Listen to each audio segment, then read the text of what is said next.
ಮಾದಕ ಕಣ್ಣಿನ ಸುಂದರಿಗೆ Bollywood offer ಒಲ್ದಿದೆ. ಇದಕ್ಕೆ ಸಂಬಂಧಪಟ್ಟಂತೆ ಈಗ ಒಂದು ಬ್ರೇಕಿಂಗ್ ನ್ಯೂಸ್ ಅಪ್ಡೇಟ್ ಆಗ್ತಾ ಇದೆ. ಮಾದಕ ಕಣ್ಣಿನ ಸುಂದರಿಗೆ ಬಾಲಿವುಡ್ ಆಫರ್ ಒಲ್ದಿದೆ. ಮಹಾ ಕುಂಭದ ಚೆಲುವೆ ಮೊನಾಲಿಸಾಗೆ ಬಾಲಿವುಡ್ ಈಗ ಗಾಳವನ್ನ ಹಾಕಿದೆ.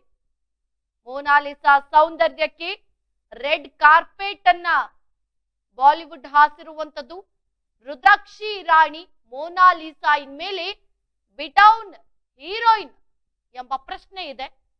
ಬಾಲಿವುಡ್ ನಿರ್ದೇಶಕ ಸನೋಜ್ ಮಿಶ್ರಾ ಚಿತ್ರದಲ್ಲಿ ಅಭಿನಯಿಸ್ತಾರಾ ಅನ್ನೋದು ಈಗ ಬಹಳಷ್ಟು ಚರ್ಚೆ ಆಗ್ತಾ ಇದೆ.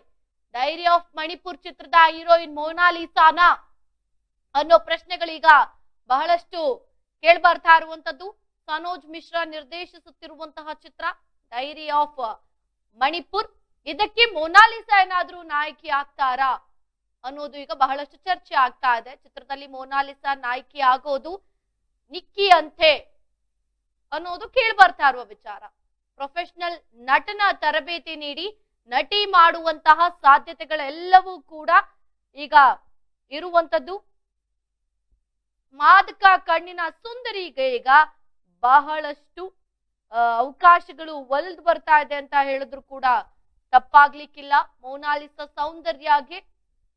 ಸೌಂದರ್ಯಕ್ಕೆ ಯಾರು ಕೂಡ ಮನಸೋಲದವ್ರು ಯಾರು ಇಲ್ಲ ಅಂತ ಹೇಳಿದ್ರು ಕೂಡ ತಪ್ಪಾಗ್ಲಿಕ್ಕಿಲ್ಲ. ಒಂದು ರೀತಿಯಾಗಿ ಮೊನಾಲಿಸಾ ಬಗ್ಗೆ ಹೇಳೋದಾದ್ರೆ, ಮೊನಾಲಿಸಾ ಮಧ್ಯಪ್ರದೇಶದಿಂದ ಕುಂಭಮೇಳದಲ್ಲಿ ರುದ್ರಾಕ್ಷಿ ಮಾರಲು ಬಂದಿರ್ತಾರೆ. ಆದ್ರೆ ಈಗ ಆಕೆಯ ಫೋಟೋಗಳು ಹಾಗೂ ವಿಡಿಯೋಗಳನ್ನ ಸೋಷಿಯಲ್ ಮೀಡಿಯಾದಲ್ಲಿ ಬಹಳಷ್ಟು ನೋಡ್ತಾ ಇದೀವಿ ನಾವು.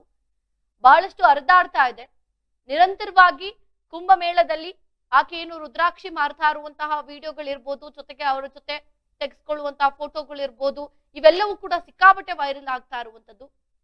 ಜೊತೆಗೆ ಯುವತಿ ಯಾರು ಮತ್ತು ಆಕೆ ಇತಿಹಾಸದ ಬಗ್ಗೆ ಎಲ್ಲವನ್ನ ತಿಳಿದುಕೊಳ್ಳಲು ಜನರು ಬಹಳಷ್ಟು ಆಸಕ್ತಿಯನ್ನ ತೋರ್ತಾ ಇದ್ದಾರೆ, ಬಹಳಷ್ಟು ಬಯಸ್ತಾ ಇದ್ದಾರೆ. ಹೀಗಾಗಿ ಸಾಮಾಜಿಕ ಜಾಲತಾಣದಲ್ಲಿ ಆಕೆಯ ಬಗ್ಗೆ ಹುಡುಕಾಟ ಕೂಡ ನಡೆಸ್ತಾ ಇರುವಂತದ್ದು.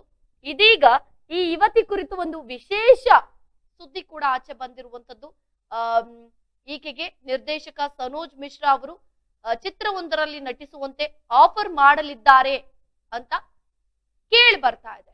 ಈ ಕುರಿತು ಶೀಘ್ರದಲ್ಲೇ ಮೊನಾಲಿಸಾ ಅವರನ್ನ ಭೇಟಿಯಾಗಲಿದ್ದಾರೆ ಅಂತ ಕೂಡ ಹೇಳಲಾಗ್ತಾ ಇರುವಂತದ್ದು. ಮಧ್ಯಪ್ರದೇಶದ ಇಂದೋರ್ನಿಂದ ಪ್ರಯಾಗ್ರಾಜ್ ಮಹಾಕುಂಭ ಮೇಳಕ್ಕೆ ಬಂದಿದ್ದ ಮೊನಾಲಿಸಾ ರುದ್ರಾಕ್ಷಿ ಮಾರಾಟವನ್ನ ಮಾಡುವಾಗ ಸಾಮಾಜಿಕ ಜಾಲತಾಣಗಳಲ್ಲಿ ವೈರಲ್ ಆಗಿದ್ಲು. ಆಕೆಯ ನೀಲಿ ಕಣ್ಣುಗಳು ಮತ್ತು ಸರಳತೆಯಿಂದಾಗಿ ಜನರು ಅವಳನ್ನ ಮೊನಾಲಿಸಾ ಅಂತ ಕರೆಯಲು ಪ್ರಾರಂಭಿಸಿದ್ರು. ಮೊನಾಲಿಸಾ ಅವರ ಸೌಂದರ್ಯ ಮತ್ತು ಆಕರ್ಷಕ ವ್ಯಕ್ತಿತ್ವ ಜಾತ್ರೆಗೆ ಬಂದ ಜನರ ಗಮನವನ್ನ ಸೆಳೆದಿದೆ. ಅಂದ್ರೆ ಮಹಾಕುಂಭ ಮೇಳಾಗೆ ಯಾರೆಲ್ಲ ಬಂದಿದ್ರು, ಒಂದು ರೀತಿಯಾಗಿ ಎಲ್ಲರಿಗೂ ಕೂಡ ಆಕರ್ಷಣೀಯವಾಗಿ ಕಂಡಿರುವಂತದ್ದು.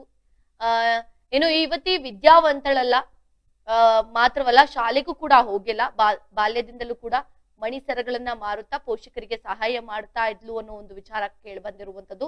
ಆದ್ರೆ ಮೊನಾಲಿಸಾ ಅವರ ಅದೃಷ್ಟ ಶೀಘ್ರದಲ್ಲೇ ಬದಲಾಗುವಂತ ಎಲ್ಲಾ ಸಾಧ್ಯತೆಗಳಿದೆ.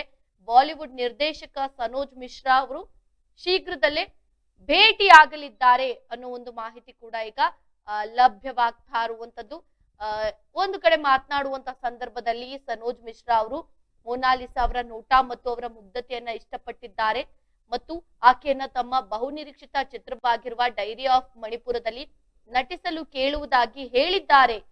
ಜೊತೆಗೆ ನಿರ್ದೇಶಕ ಸನೋಜ್ ಅವರು ಈ ರೀತಿಯ ಮುಗ್ಧ ಹುಡುಗಿಯನ್ನ ಹುಡುಕ್ತಿದ್ರಂತೆ. ತಮ್ಮ ಚಿತ್ರದಲ್ಲಿ ಮೊನಾಲಿಸಾಗೆ ರೈತನ ಮಗಳ ಪಾತ್ರವನ್ನ ನೀಡಲು ಬಯಸುವುದಾಗಿ ಸನೋಜ್ ಮಿಶ್ರಾ ಹೇಳಿದ್ದಾರೆ ಅನ್ನೋ ಒಂದು ವಿಚಾರ ಕೂಡ ಕೇಳಿ ಬರ್ತಾ ಇದೆ. ಇದಕ್ಕಾಗಿ ಅವರು ಶೀಘ್ರದಲ್ಲೇ ಇಂದೋರ್ಗೆ ಹೋಗಿ ಆಕೆಯನ್ನ ಭೇಟಿ ಆಗುವುದಾಗಿಯೂ ಕೂಡ ತಿಳಿಸಿರುವಂತದ್ದು. ಇನ್ನು ಮೊನಾಲಿಸಾ ಅವರಿಗೆ ಮೊದಲು ನಟನಾ ತರಬೇತಿಗೆ ಸೇರುವಂತೆ ಸೂಚನೆ ನೀಡುವುದಾಗಿ ಹೇಳಿದ್ದಾರೆ. ಆಕೆ ನಟನಾ ಕಲೆಯನ್ನ ಕಲಿತ ಬಳಿಕ ಆಕೆಯನ್ನ ಸಿನಿಮಾದಲ್ಲಿ ಆಕ್ಟ್ ಮಾಡಲು ಚಾನ್ಸ್ ಕೊಡುವುದಾಗಿ ಹೇಳಿರುವಂತದ್ದು ಮತ್ತು ಆಕೆಯ ಮೇಲೆ ಯಾವುದೇ ಒತ್ತಡ ಇರೋದಿಲ್ಲ. ಸದ್ಯ ಸನೋಜ್ ಮಿಶ್ರಾ ಡೈರಿ ಆಫ್ ಮಣಿಪುರ್ ಚಿತ್ರದ ತಯಾರಿಯಲ್ಲಿ ಬ್ಯುಸಿ ಆಗಿರುವಂತದ್ದು. ಇದಕ್ಕೆ ಸಂಬಂಧಪಟ್ಟಂತೆ ಮುಂದಿನ ದಿನಗಳಲ್ಲಿ ಆಕೆಯನ್ನ ಭೇಟಿ ಮಾಡುವ ಎಲ್ಲ ಸಾಧ್ಯತೆಗಳಿದೆ. ಜೊತೆಗೆ ಈಗ ಮೊನಾಲಿಸಾ ಒಂದು ರೀತಿಯಾಗಿ ಮಾಡೆಲ್ ಅಂತ ಹೇಳಿದ್ರು ಕೂಡ ತಪ್ಪಿಲ್ಲ. ರುದ್ರಾಕ್ಷಿಯನ್ನ ಮಾರ್ತಾ ಇದ್ದಂತಹ ಮೊನಾಲಿಸಾ ಈಗ ಮಾಡೆಲ್ ಆಗಿ ಬದಲಾಗಿದ್ದಾರೆ ಅನ್ನೋ ಒಂದಷ್ಟು ವಿಚಾರಗಳು ಕೂಡ ಕೇಳಿ ಬರ್ತಾ ಇರುವಂತದ್ದು. ಈಕೆಯ ಹೆಸರು ಮೊನಾಲಿಸಾ ಭೋಸ್ಲೆ. ಇದೀಗ ಹೊಸ ಅಧ್ಯಾಯ ಆರಂಭ ಆಗಿದೆ. ಮಣಿಮಾಲೆಯ ಮಾರಾಟಗಾರ್ತಿ ಮೊನಾಲಿಸಾ ಅಲ್ಲ, model come content creator Mona Lisa. ಜಗತ್ತನ್ನೇ ತನ್ನತ್ತ ಸೆಳೆಯುವ ಕಣ್ಣುಗಳು, ಕೋಟ್ಯಾಂತರ ಭಾರತೀಯರ ಮನಸ್ಸನ್ನ ಕದ್ದಿರುವಂತಹ ಲುಕ್ ಇಳ್ದು ಅಂತ ಹೇಳಿದ್ರೆ ತಪ್ಪಾಗ್ಲಿಕ್ಕಿಲ್ಲ. ನಾವು ದೃಶ್ಯದಲ್ಲಿ ಕೂಡ ತೋರಿಸ್ತಾ ಇದೀವಿ. ಒಂದು ಕಡೆ ಮೊನಾಲಿಸಾ ಏನು ಕುಂಭಮೇಳದಲ್ಲಿ ಬಂದು ಏನು ರುದ್ರಾಕ್ಷಿಯನ್ನ ಮಾರ್ತಾ ಇರುವಂತದ್ದು, ಮೊದಲ ಬಾರಿಗೆ ಕುಂಭಮೇಳದಲ್ಲಿ ಅಂದ್ರೆ ಮಹಾಕುಂಭಮೇಳದಲ್ಲಿ ಭಾಗಿಯಾಗಿರುವಂತದ್ದು. ಇಂದೋರ್ನಿಂದ ಬಂದು ಅವರ ಕುಟುಂಬ ಸಮೇತರಾಗಿ ಅವರು ಮಹಾಕುಂಭಮೇಳದಲ್ಲಿ ರುದ್ರಾಕ್ಷಿಯನ್ನ ಮಾರ್ತಾ ಇರುವಂತದ್ದು. ಸೊ ಈ ಸಂದರ್ಭದಲ್ಲಿ ಯಾರೋ ಒಬ್ಬರು ಸೋಷಿಯಲ್ ಮೀಡಿಯಾಕ್ಕೆ ಇವರ ವಿಡಿಯೋವನ್ನ ಮಾಡಿ ಹಾಕಿರ್ತಾರೆ. ತದನಂತರ ಬಹಳಷ್ಟು ಫೋಟೋಗಳಿರ್ಬೋದು, ವಿಡಿಯೋಗಳಿರ್ಬೋದು ಸೋಷಿಯಲ್ ಮೀಡಿಯಾದಲ್ಲಿ ವೈರಲ್ ಆಗುತ್ತೆ. ತದನಂತರ ಪ್ರತಿಯೊಬ್ಬರು ಕೂಡ ಆಕೆಯನ್ನ ಮಾತನಾಡಿಸುವಂತದ್ದು, ಆಕೆಯ ಬಳಿ ಒಂದಷ್ಟು ಫೋಟೋಗಳನ್ನ ಕ್ಲಿಕ್ಕಿಸಿಕೊಳ್ಳುವಂತದ್ದು, ಆಕೆಯನ್ನ ಇಂಟರ್ವ್ಯೂ ಮಾಡುವಂತದ್ದು, ಈ ರೀತಿಯಾಗಿ ಮಾಡುವಂತದ್ದು. ಈ ರೀತಿ ಹೆಚ್ಚಾದಾಗ ಅತಿಯಾದ್ರೆ ಅಮೃತ ಕೂಡ ವಿಷ ಆಗುತ್ತೆ ಅನ್ನೋ ರೀತಿಯಾಗಿ ಈಕೆಯ ಜೀವನದಲ್ಲಿ ಈಗ ಸದ್ಯಕ್ಕಿರುವಂತ ಪರಿಸ್ಥಿತಿ ಯಾವ ರೀತಿಯಾಗಿತ್ತು ಅಂದ್ರೆ, ಮಹಾಕುಂಭ ಮೇಳದಲ್ಲಿ ಅಷ್ಟೆಲ್ಲಾ ಫೇಮಸ್ ಆಗಿದ್ದಂತ ಈಕೆ ಈಗ ವಾಪಸ್ ಇಂದೋರ್ಗೆ ಈಕೆಯನ್ನ ಕಳುಹಿಸಲಾಗಿರುವಂತದ್ದು. ಯಾಕೆ ಅಂತ ಅಂದ್ರೆ ದಿನನಿತ್ಯ ತಮ್ಮ ಜೀವನಕ್ಕಾಗಿ ಅವರು ಏನು ರುದ್ರಾಕ್ಷಿಗಳನ್ನ ಮಾರಾಟ ಮಾಡ್ಕೊಂಡು ಜೀವನ ಮಾಡ್ತಾ ಇದ್ರು. ಈ ಫೇಮಸ್ ಆದ್ಮೇಲೆ ಎಲ್ಲರೂ ಕೂಡ ಆಕೆ ಬಳಿ ಹೋಗಿ ಫೋಟೋಗಳನ್ನ ವಿಡಿಯೋಗಳನ್ನ ಮಾಡುವಂತ ಸಂದರ್ಭದಲ್ಲಿ ಅವರ ವ್ಯಾಪಾರಕ್ಕೆ ಬಹಳಷ್ಟು ತೊಂದರೆ ಆಗ್ತಾ ಇತ್ತು. ಸೊ ಇದ್ರಿಂದ ಬಹಳಷ್ಟು ಕಷ್ಟವನ್ನ ಅನುಭವಿಸ್ತಾ ಇದ್ರು. ನಮಗೆ ಜೀವನ ಮಾಡ್ಲಿಕ್ಕೆ ಅಂದ್ರೆ ಮಾರಾಟ ಮಾಡ್ಲಿಕ್ಕೆ ಬಿಡದೆ ಎಲ್ರು ಬಂದು ಫೋಟೋವನ್ನ ತೆಗೆಸ್ಕೊಳ್ಳುವಂತದ್ದು, ವಿಡಿಯೋವನ್ನ ಮಾಡುವಂತದ್ದು, ಇದರಿಂದ ನಮ್ಗೆ ಬಹಳಷ್ಟು ಕಷ್ಟ ಆಗ್ತಾ ಇದೆ ಅನ್ನೋ ಒಂದು ಮಾತನ್ನ ಹೇಳಿ ಆಕೆಯನ್ನ ಏನೀಗ ಅಲ್ಲಿ ಬಂದಂತ ಕುಟುಂಬಸ್ಥರು ಉಳ್ಕೊಳ್ಳಿಕ್ಕೆ ವ್ಯವಸ್ಥೆಯನ್ನ ಮಾಡಿದ್ರು. ಮೊದಲಿಗೆ ಆಕೆಯನ್ನ ಅಲ್ಲೇ ಇರ್ತಿರ್ತಾರೆ, ಯಾವುದೇ ಮಣಿ ಮಾರಾಟಕ್ಕೆ ಕಳಿಸ್ಲಿಕ್ಕೆ ಇಷ್ಟ ಪಡೋದಿಲ್ಲ. ತದನಂತರ ಕೂಡ ಎಲ್ರು ಕೂಡ ಒಂದಷ್ಟು ಏನ್ ಕಂಟೆಂಟ್ ಕ್ರಿಯೇಟರ್ಸ್ ಅಂತ ಹೇಳ್ಬೋದು ಅಥವಾ ಒಂದಷ್ಟು ಯೂಟ್ಯೂಬರ್ಸ್ ಅಂತ ಹೇಳ್ಬೋದು, ಎಲ್ರು ಕೂಡ ಹೋಗಿ ಅವಳ ಬಳಿ ಫೋಟೋಗಳನ್ನ ವಿಡಿಯೋಗಳನ್ನ ಕೇಳಿ ಮನೆ ಹತ್ರ ಹೋಗಿ ತೊಂದರೆಯನ್ನ ಕೊಡ್ತಾ ಇದ್ದಾರೆ ಅಂತ ಅವರ ಅಂದ್ರೆ ಕುಟುಂಬಸ್ಥರೇನ ಅವರು ಕೂಡ ಒಂದಷ್ಟು ಅವರ ವಿರುದ್ಧ ಮಾತನಾಡಿರುವಂತದ್ದು. ತದನಂತರ ಇಲ್ಲೇ ಇದ್ರೆ ಬಹಳಷ್ಟು ತೊಂದರೆಗಳಾಗುತ್ತೆ ಅನ್ನೋ ಒಂದು ಕಾರಣಕ್ಕೆ ಈಗ ಮೊನಾಲಿಸಾನ್ನ ಮತ್ತೆ ವಾಪಸ್ ಇಂದೋರ್, ಅವರ ಊರೇನಿತ್ತು ಇಂದೋರ್ಗೆ ಕಳಿಸಿದ್ದಾರೆ ಅನ್ನೋ ಒಂದು ಮಾಹಿತಿ ಕೂಡ ಲಭ್ಯವಾಗಿರುವಂತದ್ದು. ಈಗ ರಾತ್ರೋರಾತ್ರಿ ಫೇಮಸ್ ಆದಂತಹ ಮೊನಾಲಿಸಾ ಸದ್ಯಕ್ಕೆ ಈಗ ವಾಪಸ್ ಮರಳಿರುವಂತದ್ದು ಅವರಿಗೆ. ಸೊ ಎಲ್ಲೋ ಒಂದು ಕಡೆ ಒಂದು ದಿನದಲ್ಲಿ ಫೇಮಸ್ ಆದಂತಹ ಹುಡುಗಿ ಈಗ ಮತ್ತೆ ಈಗ ಕುಂಭಮೇಳದಲ್ಲಿ ಕಣ್ಣಿಗೆ ಸಿಗೋದಿಲ್ಲ. ಈಗ ಮುಂದಿನ ದಿನಗಳಲ್ಲಿ ಬೇರೆ ಬೇರೆ ರೀತಿಯಾಗಿ ಈಗ ಬಾಲಿವುಡ್ ಅಲ್ಲಿ ಏನಾದ್ರೂ ಚಾನ್ಸ್ ಸಿಕ್ಕಿದ್ರೆ ಅವ್ರ ಆಕ್ಟಿಂಗ್ ಮಾಡಿದ್ರೆ ನಾವು ಒಂದು ಪರದೆಯ ಮೇಲೆ ನೋಡ್ಬೋದು. ಆದ್ರೆ ಸಾಮಾನ್ಯಳಂತೆ ಇದ್ದಂತಹ ಮೊನಾಲಿಸವನ್ನ ನೋಡೋದು ಮತ್ತೆ ಸಿಗೋದು ಕಷ್ಟವಾಗುತ್ತೆ. ಅದೊಂದು ವಿಚಾರವನ್ನು ಕೂಡ ನಾವು ಯೋಚನೆ ಮಾಡ್ಬೇಕಾಗತ್ತೆ.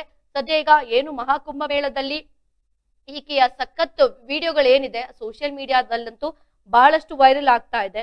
ಜೊತೆಗೆ ಈಗಾಗ್ಲೇ ನಾನು ಹೇಳ್ತಾ ಇದ್ದೆ, ಮೊನಾಲಿಸಾ ಸೌಂದರ್ಯ ಈಗ ಬಹಳಷ್ಟು ದುಪ್ಪಟ್ಟಾಗಿದೆ, ಮಾಡೆಲ್ ಆಗಿ ಸೋಷಿಯಲ್ ಮೀಡಿಯಾದಲ್ಲಿ ಕಾಣಿಸ್ಕೊಂಡಿದ್ದಾರೆ. ಮೊನಾಲಿಸಾ ಭೋಸ್ಲೆ ಅವರ ಹೊಸ ವಿಡಿಯೋ ಈಗ ಒಂದು ವೈರಲ್ ಆಗ್ತಾ ಇದೆ. ಮೊನಾಲಿಸಾ ಭೋಸ್ಲೆ ಅನ್ನ ಸೋಷಿಯಲ್ ಮೀಡಿಯಾ ಖಾತೆಗಳು ಆರಂಭವಾಗಿವೆ.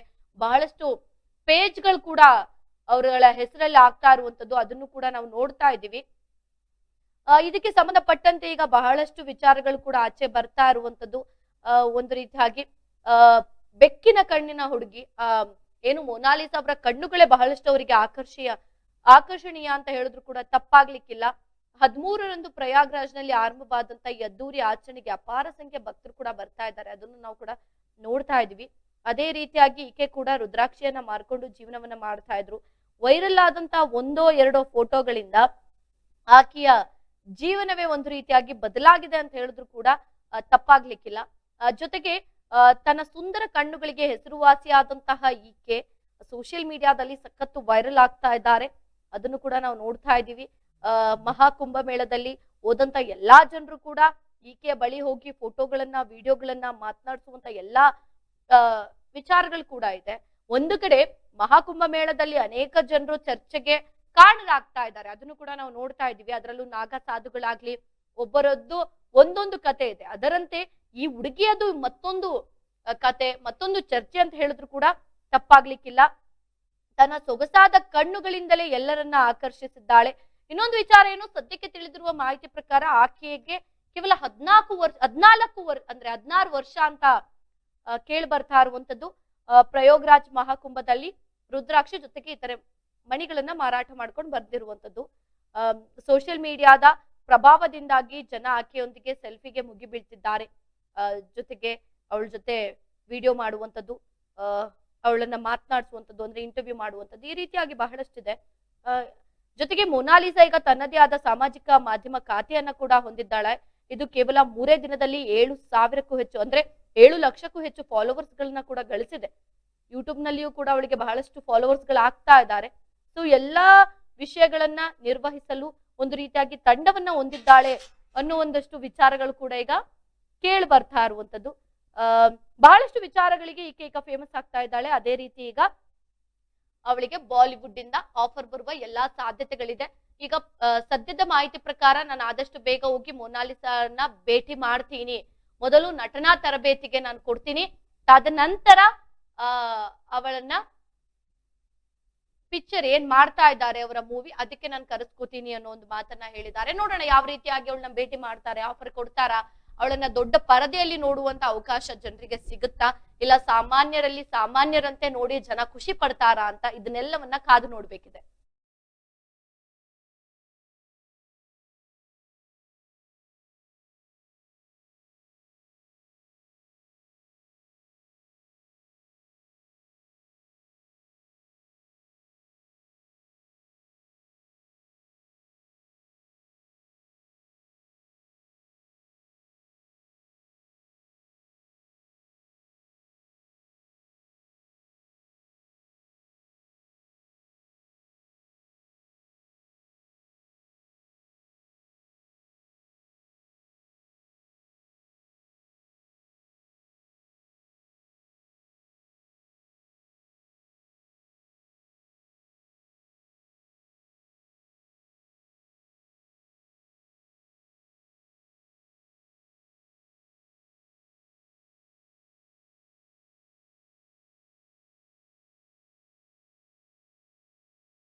ಕ್ರ್ಯಾಶ್ ಕೋರ್ಸ್ ಅಂದರೆ ಒಂದು ಅಲ್ಪಾವಧಿ ಕೋರ್ಸ್ ಸರ್. ಇದು ಶಾರ್ಟ್ ಟರ್ಮ್ ಕೋರ್ಸ್ ಅಂತ ಕರಿತೀವಿ ಕೋರ್ಸ್ನ. 30 ಡೇಸಿಂದ 45 ಡೇಸು ಇರುತ್ತೆ ಕ್ರ್ಯಾಶ್ ಕೋರ್ಸು. ಬೆಳಗ್ಗೆ 8ರಿಂದ ಸಾಯಂಕಾಲ 8 ಗಂಟೆವರೆಗೂ ಕೋಚಿಂಗ್ ವ್ಯವಸ್ಥೆ ಇರುತ್ತೆ. ಪ್ರತಿ ಸಬ್ಜೆಕ್ಟು ಅಂದರೆ ಫಿಸಿಕ್ಸ್, ಕೆಮಿಸ್ಟ್ರಿ, ಬಾಟ್ನಿ, ಝುವಾಲಜಿ ಪ್ರತಿ ಸಬ್ಜೆಕ್ಟು ಕೂಡ 1.5 ಅವರ್ ಟೀಚಿಂಗ್ ಮಾಡ್ತೀವಿ, 90 ಮಿನಿಟ್ಸು. ಮತ್ತು ಡೈಲಿ ಟೆಸ್ಟು ಕೂಡ ನಾವು ಕಂಡಕ್ಟ್ ಮಾಡ್ತೀವಿ ಪ್ರತಿದಿನನೂ. ಎಕ್ಸೆಲ್ ಅಕಾಡೆಮಿಯಿಂದ ನಾವು ಏನು ಮಾಡ್ತೀವಿ, ಕಾನ್ಸೆಪ್ಟ್ ಮಾತ್ರನೇ ಹೇಳ್ಕೊಡ್ತೀವಿ. ನೀಟಿಗೆ ಬರೋ ಕಾನ್ಸೆಪ್ಟು, CETಗೆ ಬರೋ ಕಾನ್ಸೆಪ್ಟೇ ಹೇಳ್ಕೊಡ್ತೀವಿ ಆ 45 ದಿನದಲ್ಲಿ. ಅನ್ವಾಂಟೆಡ್ ಅವ್ರಿಗೆ ಚಾಪ್ಟರ್ಸ್ನ ಅವ್ರಿಗೆ ನಾವು ಓದಿಸಲ್ಲ. ಸೊ ಅದರಿಂದ ಏನಾಗುತ್ತೆ, 45 ದಿನದಲ್ಲಿ ಸಕ್ಸಸ್ ರೇಟು ಜಾಸ್ತಿ ಆಗುತ್ತೆ. ಯಾರು ಸಿಂಗಲ್ ಪೇರೆಂಟ್ಸ್ ಇದ್ದಾರೆ ಅಂಥ ಒಂದು ಮಕ್ಕಳಿಗೆ ನಾವು ಖಂಡಿತ ನಾವು ಫೀಸಲ್ಲಿ ರಿಯಾಯಿತಿ ಇರುತ್ತೆ. ಆ ಒಂದು ಮಕ್ಕಳಿಗೆ ಖಂಡಿತ ನಾವು ಫೀಸಲ್ಲಿ, ಮತ್ತು ಮೆರಿಟೋರಿಯಸ್ ಮಕ್ಕಳಿಗೆ ನಾವು ಫೀಸಲ್ಲಿ ರಿಯಾಯಿತಿ ಕೊಡ್ತೀವಿ. ನಿಮ್ಮ ತಂದೆ ತಾಯಿ ಏನು ಆಸೆ ಇಟ್ಕೊಂಡಿರ್ತಾರೋ ಆ ಆಸೆ ಪ್ರಕಾರ ನೀವು ಕೂಡ ಕೈ ಜೋಡಿಸ್ಬೇಕಾಗುತ್ತೆ. ನಾವು ಕೂಡ ನಮ್ಮ ಫ್ಯಾಕಲ್ಟೀಸಿಂದ, ನಮ್ಮ ಕಡೆಯಿಂದ ಒಳ್ಳೆ ಒಂದು ಕೋಚಿಂಗ್ ಕೊಟ್ಟು ನಾವು ಒಳ್ಳೆ ರ್ಯಾಂಕ್ ತೆಗ್ಸೋಕ್ಕೆ ನಾವು ಕೂಡ ನಿಮ್ಮ ಜೊತೆ ನಾವು ಇರ್ತೀವಿ.